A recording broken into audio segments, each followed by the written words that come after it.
শুভ দুপুর বন্ধুরা, তোমরা সবাই কেমন আছো? আজকে আমি বাড়িতে মাংসের মতন করে ডিম রান্না করেছিলাম, তাই ভাবলাম তোমাদের সাথে একটু শেয়ার করি। আমি ডিম প্রায় 7-8টা সেদ্ধ করেছিলাম। ওই সেদ্ধ করার সঙ্গে সঙ্গে একটু একটু করে সব খাওয়া শেষ। ডিমের কারি রান্না করার জন্য প্রথমে তেল গরম করে তেলের মধ্যে ডিমগুলোকে হলুদ, লবণ, সামান্য একটু লঙ্কার গুঁড়ো দিয়ে ভেজে নিলাম। তারপর জিরে সম্বাদ দিয়ে তাতে লঙ্কা, টমেটো, রসুন, কাঁচা পেঁয়াজ সব কিছু একটু হলুদ লবণ দিয়ে ভাজা ভাজা করে ওর মধ্যে আগে থেকে সেদ্ধ করে রাখা আলুগুলো দিয়ে দিলাম। আলুগুলো দিয়ে আরেকটু ভাজা ভাজা করে তারপর পরিমাণ মতো মশলা দিয়ে আরেকটু সামান্য জল দিয়ে সেটাকে ভালো মতো কষিয়ে নিলাম। কষানো হয়ে গেলে তার মধ্যে ডিমগুলো দিয়ে দিলাম।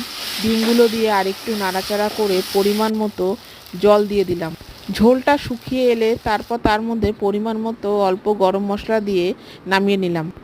তোমাদের এই ডিমের রেসিপিটা কেমন লাগলো বন্ধুরা? ভিডিওটি দেখার জন্য অসংখ্য ধন্যবাদ।